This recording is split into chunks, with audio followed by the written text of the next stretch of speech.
Get ready for your daily dose of marketing strategies and tactics from entrepreneurs with the guile and experience to help you find success in any marketing capacity. You're listening to Marketing School with your instructors, Neil Patel and Eric Su.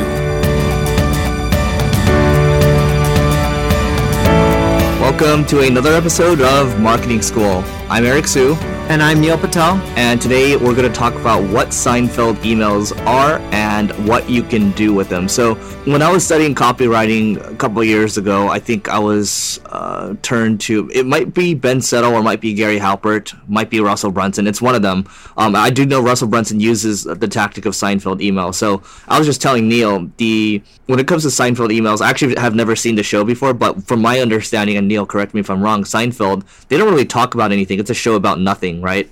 Yeah, but it's a good show about nothing. Yeah, so when you write Seinfeld emails, you're basically writing about a whole lot of nothing, right? It could be about how your day went. So to give you an example, when I had a really bad experience with American Airlines, and I still hate them, even though I still use them sometimes, but really bad experience, and I just wrote about the entire experience, and I just tied the whole thing back to how it's important to hire the right people. And lo and behold, we got a couple of sales on one of my hiring courses, and it just, that's an example right there, and it does work, and ideally I would do it more. The key to writing about nothing is relating it to people. When you're writing about nothing that's really broad, that other people can relate to, understand, and emotionally connect with, they're much more likely to convert into customers.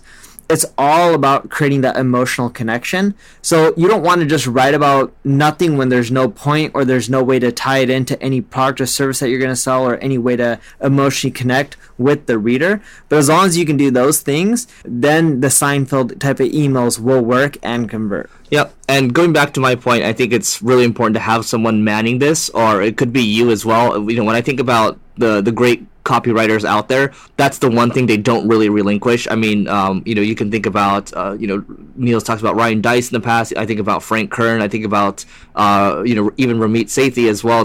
They control their copywriting the whole time. That's something they don't really offload, at least to my understanding. I mean, Neil, that's kind of what you see too, or no? Yeah, those guys, they love copy so much so that they're just writing it themselves.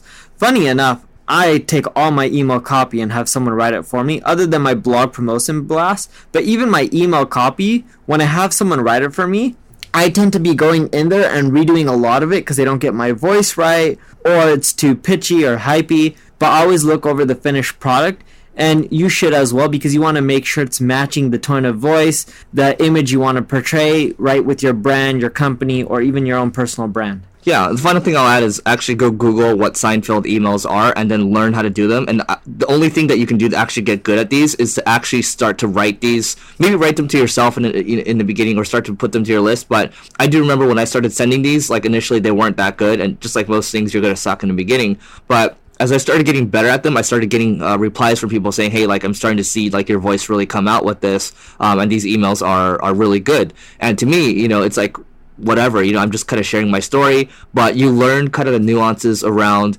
how many sentences should be through each paragraph, how you hook people in, and then how you ultimately, bring people into a pitch from a story that's basically talking about nothing. But when I think about it, at the end of the day, people love to hear about stories, and Seinfeld's just one way to do it. So before we go, we have a 1-year annual subscription of Crazy Egg that's worth almost $1,200, and we'd like to give it away to you. But before I give you the link, Neil, what is Crazy Egg? Crazy Egg is a visual analytics tool. If you want to figure out why people are converting or why they're not, Crazy Egg will show you all of that data, from heat maps to scroll maps to even video recordings of how people are navigating your site and when they're getting stuck.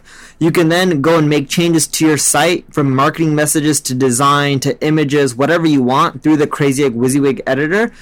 From there, you want to run split tests, and within Crazy Egg, you can run those split tests or A/B tests to make sure that your changes are generating you more leads, sales, and revenue. Great. So if you want to get in on this, again, we're giving away one of these every single week for the next year. Just go to singlegrain.com/giveaway, and you can also get multiple entries to this. So again, if you want to get in on this, go learn more, go to singlegrain.com/giveaway, and we will see you tomorrow.